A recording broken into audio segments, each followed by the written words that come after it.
ابو الفضل العباس اگرچہ امیر المومنین کے بیٹے تھے۔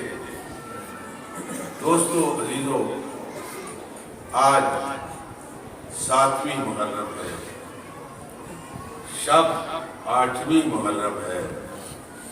مشہور یہی ہے کہ 7ویں کو کربلا والوں کا پانی بند ہو گیا۔ آپ پانی پی کے آئے ہیں، سیر ہو کے پانی پیا ہے، یہاں بھی سبیل لگی ہوئی ہوگی، پھر جائیں گے پانی پیئیں گے۔ یہ گرمی اور اس گرمی میں بڑا فرق ہے۔ وہ گرمی کربلا کی گرمی بہت زیادہ تھی، آج اہل بیت کے بچوں کا پانی بند ہے۔ 7ویں محرم کو پانی بند ہو گیا۔ سید الشہداء نے جو عاشور کے روز اپنا لشکر تشکیل دیا تھا، اس میں میمنہ، میسرہ، میمنہ پہ ظہور زہیر کین، میسرہ پہ حبیب ابن مظاہر، اور قلب لشکر میں ابو الفضل العباس۔ عباس کو علمدار بنایا اپنی فوج کا۔ ابو الفضل العباس کے بارے میں روایات ہیں، یہ کوئی معمولی شخصیت نہیں ہے۔ امام حسن و حسین کے بعد فضل و کمالات میں سب سے زیادہ ابو الفضل العباس تھے۔ حضرت عباس کی اہمیت کے لیے اتنا کافی ہے کہ معصوم امام جنہیں کہیں میری جان آپ پر فدا ہو، بہت بڑا انعام ہے کہ معصوم امام حضرت ابو الفضل العباس کے بارے میں جب امیر المومنین کے ہاں پہلے بچے کی ولادت ہوئی ہے اور آپ کو اطلاع دی گئی ہے، پہنچا مولا آپ کے ہاں بچہ پیدا ہوا ہے، امیر المومنین تشریف لائے اور جناب ام البنین نے ایک پردے میں کپڑے میں لپیٹا ہوا تھا حضرت ابو الفضل العباس کو۔ مولانا سید محمد یار شاہ آل اللہ مقامہ پڑھتے تھے اور بہت بڑا مسائل پڑھتے تھے حضرت عباس کا کہ ماں نے بیٹا باپ کے ہاتھوں پہ دیا، امیر المومنین نے چاند سا چہرہ دیکھا، ہاتھوں سے کپڑا ہٹایا، عباس کا بوسہ لیا، رونا شروع کر دیا۔ ام البنین نے دیکھ کے کہا مولا کیا میرے بچے کے ہاتھ میں کوئی نقص ہے؟ مولا آپ عباس کے ہاتھ دیکھ کے رو رہے ہیں، کیا میرے بچے کے ہاتھ میں کوئی نقص ہے؟ فرمایا ام البنین تجھے کیا پتا ان ہاتھوں کے ساتھ کیا ہوگا؟ ام البنین تجھے نہیں پتا ان ہاتھوں کے ساتھ کیا ہونا ہے۔ حضرت علی اکبر اور حضرت ابو الفضل العباس ایک ہم شکل پیغمبر، ایک ہم شکل علی، یہ دو شہزادے جب مدینے کی گلی میں نکلتے تھے لوگوں کا کاروبار چھوٹ جاتا تھا۔ لوگ شہزادوں کی زیارت کے لیے نکل آتے تھے، مکانوں کی چھتوں پہ چڑھ جاتے تھے۔ ایک شبیہ نبی، ایک شبیہ وسیع ہے، کوئی معمولی حیثیت کے مالک نہیں تھے۔ جنگ صفین میں 12 سال عمر تھی حضرت عباس کی اور ایسے لگتے تھے جیسے 16 سال کے۔ جب گھوڑے کی سیٹ پہ بیٹھتے پاؤں زمین کے ساتھ مل جاتے۔ حضرت ابو الفضل العباس کو اجازت ملی جنگ صفین میں، نقاب پہنا ہوا تھا، عباس نے جنگ کی، ہر طرف سے لوگ کہنے لگے علی آ گئے ہیں، علی آ گئے ہیں۔ مولا امیر نے جب یہ آواز سنی کہ میرے بیٹے کی فضیلت میں پردہ ڈالا جا رہا ہے، علی ابن ابی طالب خود میدان میں آئے، کہا ایھا الناس انا علی ابن ابی طالب وہذا عباس ابن علی، لوگوں میں علی ابن ابی طالب ہوں، یہ میرا بیٹا عباس ہے۔ اس قدر مولا کے ساتھ اس سفر میں ساتھ ساتھ ہے۔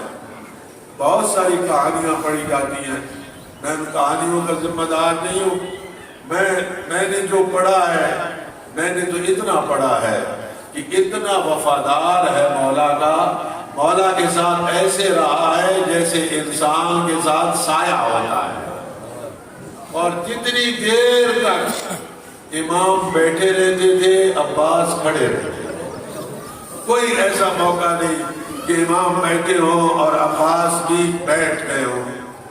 یہ 9 محرم کی شام جب آئی اور شمر فوج لے کے خیموں کے گرد آیا، امام نے بھیجا عباس پتہ کرو یہ کون ہے فوجی؟ کہا مولا یہ حملہ کرنے کے لیے آئے ہیں۔ کہا عباس انہیں جا کے کہو ایک رات کی مہلت دے دے، اللہ یعلم انی احب الصلاۃ والذکر اللہ جانتا ہے مجھے نماز سے کتنی محبت ہے، مجھے ذکر خدا سے کتنی محبت ہے۔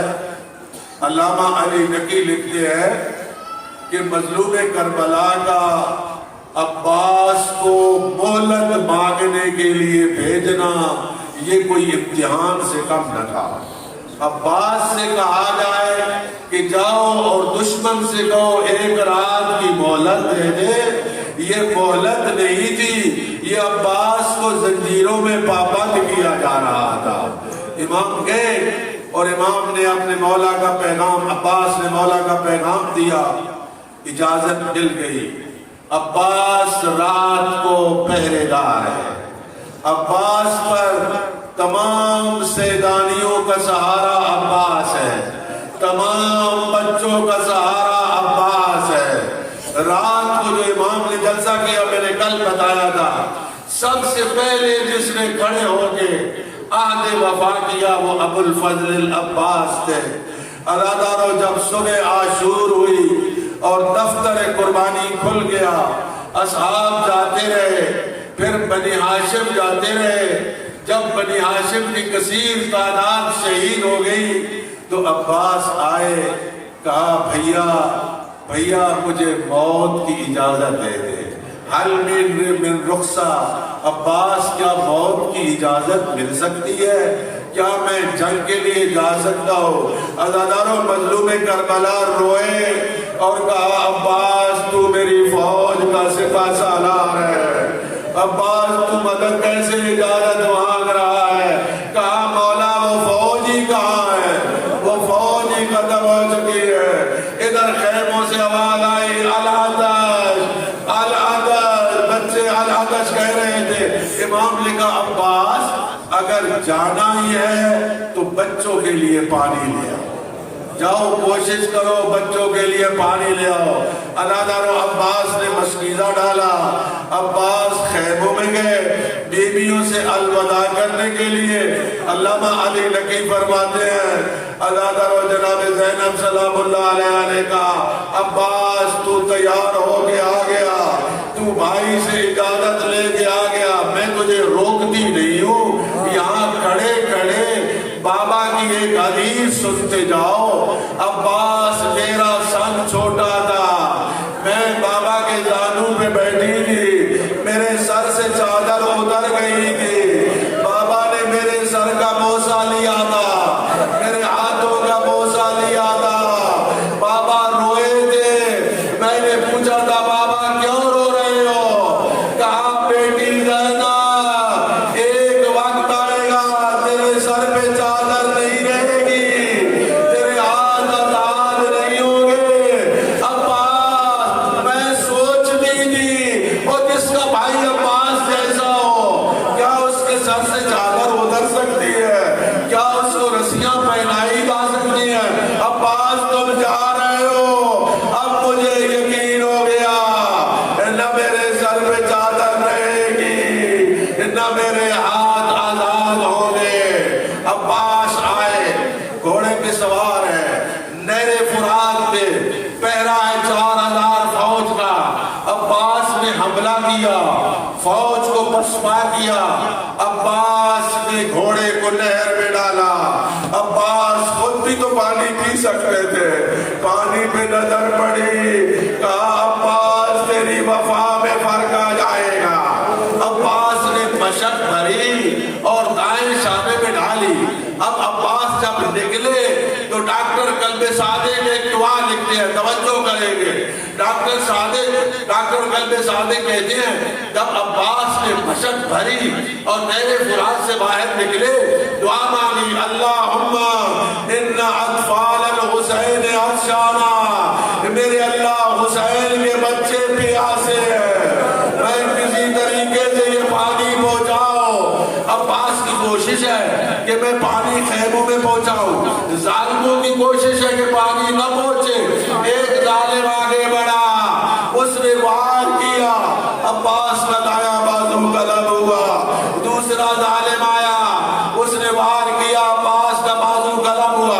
عباس نے مشکیزہ منہ میں لیا, خون بہہ گیا تھا لیکن گھوڑے کو مامیز کیا ہوا ہے. میں خیموں میں پہنچوں, میں کسی طریقے پہ سکینہ تک پانی پہنچاؤ. عدالارو, ایک ملعون جب حرملہ ملعون مختار کے پاس آیا گرفتار ہو کے, مختار کو بتایا, مختار میں عباس کو دیکھ رہا تھا کہ خون بہت بہہ گیا ہے, عباس گھوڑے سے گر کیوں نہیں رہے. جب میں نے غور سے دیکھا تو مجھے معلوم ہوا آج عباس کی جان اپنے جسم میں نہیں ہے, عباس کی جان اس مشق میں ہے. جب تک مشق باقی ہے عباس باقی ہے. یہ ظالم کہتا ہے میں نے سے شعبہ تیر ریاض کیا, تیر عباس کی مشق میں لگا. عباس نے دعا مانگی, میرے اللہ تیری مرضی, اب میری لاش خیموں میں نہ جائے. اور میں سکینہ کے ساتھ وعدہ کر کے آیا تھا.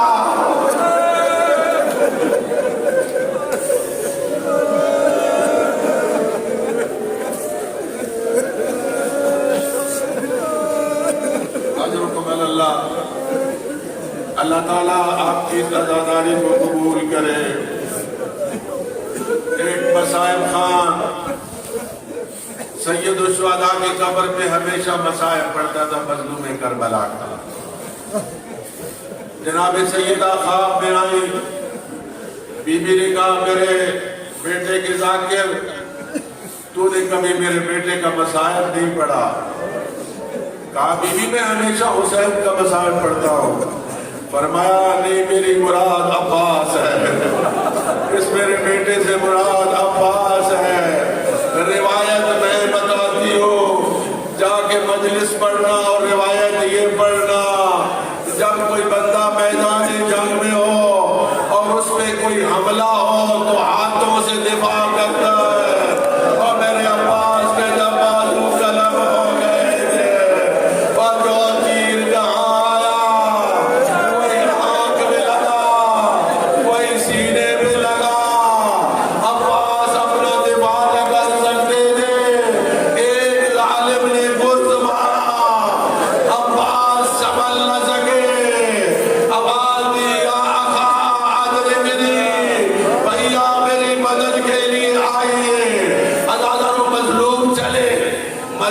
کربلا آئے رکے ہوں گے, ایک جگہ پہ رکے ہوں گے, ایک جگہ پہ عباس کا ایک بازو اٹھایا ہوگا, دوسری جگہ سے عباس کا دوسرا بازو اٹھایا ہوگا. عباس کے لاشے میں پہنچے, ابھی عباس کی جان باقی تھی. عباس نے کہا مولا جب میری ولادت ہوئی تھی میں نے سب سے پہلے آپ کی زیارت کی تھی. میری ایک آنکھ میں تیر لگا ہوا ہے, دوسری آنکھ میں خون ہے, یہ ذرا خون صاف کیجیے تاکہ میں آپ کی زیارت کر لوں. امام نے خون صاف کیا, عباس نے زیارت کی. عباس دنیا سے رخصت ہوا, مولا کے قبر پہ ہاتھ آیا.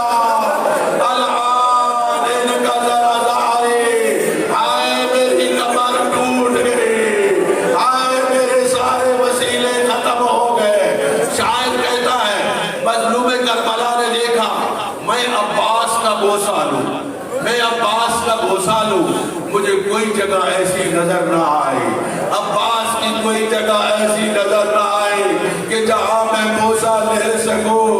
عزادارو، شیخ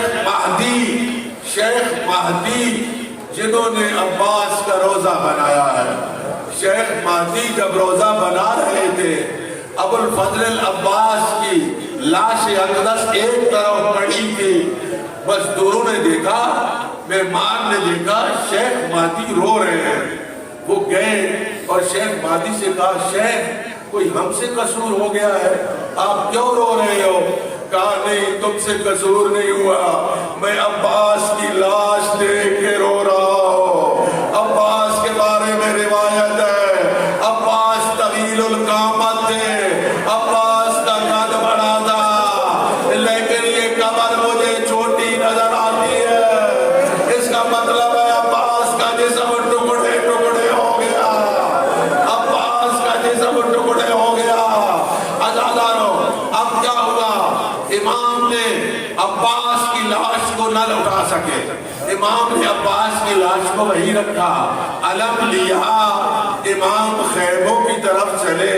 اب فطرت انسانی، مجلس ختم ہو گئی، ایک سکینہ کے مسائل کا جملہ سن لو۔ اب بچے اکٹھے ہو گئے، بچوں نے خالی جام لیے ہوں گے، فطرت انسانی تھی، جب بچوں کی نظر علم پہ پڑی ہوگی تو بچے کہہ رہے ہوں گے، سکینہ جب تیرا چچا پانی لے آئے پہلے خود پی لینا اور پھر ہمیں پانی پلانا۔ عزادارو، ہاتھوں میں جام لیے ہوئے کیا دیکھ لیا؟ علم آیا، علمدار نہ آیا۔